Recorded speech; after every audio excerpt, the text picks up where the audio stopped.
बिहार में कुदरत का कहर देखा गया। 21 लोगों की मौत हुई है। कई जिलों में आकाशीय बिजली गिरने से तबाही आई। बेगूसराय और दरभंगा में 5-5 लोगों की मौत हुई है। दरभंगा और बेगूसराय दोनों जगह पर 5 लोगों की मौत हुई और मधुबनी में भी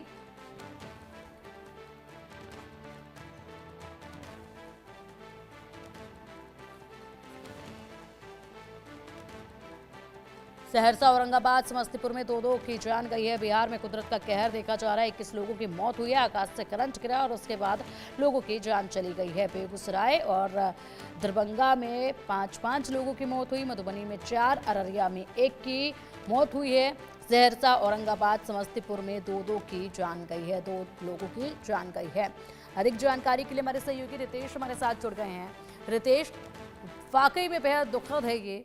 कहीं पर बारिश के चलते आफत आ रही है तो कहीं पर गर्मी के चलते आफत आ रही है, लेकिन यहाँ जिस तरीके से देखा गया कुदरत का कहर, आसमान से बिजली गिरी और अलग अलग इलाकों में बिल्कुल उसी तरीके से कई लोगों की जानें चली गई हैं।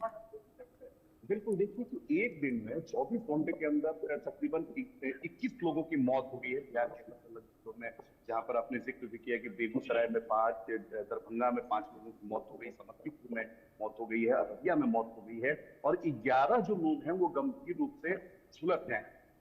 जाहिर सी बात है कि अभी खेती किसानी का समय है। जो किसान होते हैं वो खेतों में गेहूं की फसल काटने जाते हैं या फिर जो फसल है वो उसे हटाने का काम होता है, तो खेतों में जाना किसानों की मजबूरी है। लेकिन इस बीच जो मौसम है उसका रुख भी बदला होता है। हालांकि अगर आईएमडी की बात करें, मौसम विभाग की बात करें, वो अलर्ट जारी करता है, लेकिन जो लोग खेतों में काम करते हैं, जो लोग किसान हैं, मजदूरी का काम करते हैं, उन्हें इन अलर्ट को लेकर वो खुद अलर्ट नहीं है। लिहाजा लोगों को जानकारी भी नहीं है। कई लोग पेड़ के नीचे छिपने जाते हैं जहाँ पर थंडर स्टॉर्म होता है और उनकी मौत हो जाती है। तो पूरे प्रदेश में 21 लोगों की मौत हो गई है। सरकार ने इसको लेकर मुआवजा की राशि का भी ऐलान कर दिया है। 11 लोग जो है वो गंभीर रूप से झुलस गए हैं और हर साल बिहार में, अगर आप लोग अप्रैल और मई महीने की बात करें तो बिहार में इस तरह से थंडर स्टॉर्म की वजह से सैकड़ों लोगों की जान जाती है। हालांकि आज की बात करें तो आज भी लगभग 30 जिलों के लिए येलो अलर्ट जारी कर दिया है मौसम विभाग ने, जहां पर हल्की बूंदाबांदी की बारिश के आसार है और सभी जिलों में थंडर स्टॉर्म को लेकर चेतावनी जारी की गई है कि आप अगर बिजली कड़क रही है तो फिर खुले में ना जाएं, किसी मकान में आप रहे, पेड़ के नीचे ना जाएं। इस तरह से चेतावनी जारी की गई है।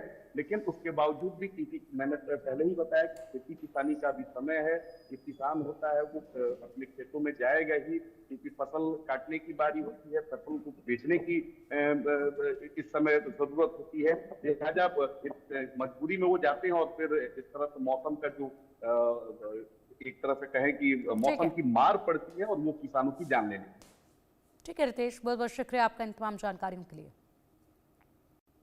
बढ़ेंगे आगे। यूपी की राजधानी लखनऊ में बारिश हुई है, जिसकी वजह से किसानों के माथे पर चिंता की लकीर भी खींच गई है, क्योंकि तेज बारिश की वजह से फसलों को नुकसान हुआ है। गेहूं की फसल पूरी तरीके से पककर तैयार है। मौसम में अचानक बदलाव से न केवल कटाई में देरी होगी, बल्कि फसल के खराब होने का भी जोखिम बढ़ गया है।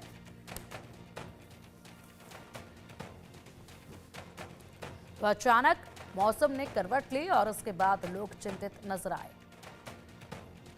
अधिक जानकारी के लिए लखनऊ से हमारे सहयोगी वर्षा शाही हमारे साथ जुड़ गए हैं। वर्षा, अचानक से कुदरत ने अपने तेवर बदले हैं और उसके बाद किसानों को भारी चिंता में डाल दिया है। क्या फिलहाल मौसम है, क्या मौसम विभाग की तरफ से आगे के लिए अपडेट दिया जा रहा है? देखिए, अगर बात करें कि आज के मौसम की, तो राजधानी लखनऊ में सुबह से ही अंधेरा छाया हुआ है। जहां सुबह होते ही वो उजाला हो जाता है, वहां राजधानी लखनऊ में आज सुबह से अंधेरा छाने लगा, क्योंकि मौसम ने करवट ली। और मौसम ने इस तरीके से करवट ली कि लगातार अभी भी बारिश हो रही है, क्योंकि सुबह तो बहुत तेज हो रही थी, लेकिन अभी धीरे धीरे बूंदाबांदी हो रही है और जिसकी वजह से किसानों को सबसे ज़्यादा दिक्कत आएगी। क्योंकि जहाँ एक तरफ फसलें कट रही हैं, फसलें कटने के साथ साथ पूरे खेतों में फसलों को फैला दिया गया, सूखने के लिए डाल दिया गया, वहां इस बारिश से सबसे ज्यादा दिक्कतें किसानों को होगी। उसके साथ साथ राजधानी लखनऊ की बात करें तो नगर निगम की भी पोल खुलती हुई नजर आ रही है, क्योंकि बारिश से पहले जो तैयारी की जाती है नगर निगम की तरफ से कि बारिश को लेकर तैयारी की जाए, पूरी तरीके से पूरे इलाकों में जो नालियां हैं उनको पूरी तरीके से स्वच्छ किया जाए, उसको लेकर नगर निगम की पोल खुली है। जगह जगह पानी भर चुका है, पानी भरने के साथ साथ नालियां चौक हो चुकी है। और सोचिए कि इस तरीके से मौसम ने करवट ली है कि जाहिर सी बात है कि मौसम का आनंद भी लोग ले रहे हैं। ठीक है वर्षा, बहुत शुक्रिया आपका इन तमाम जानकारियों के लिए।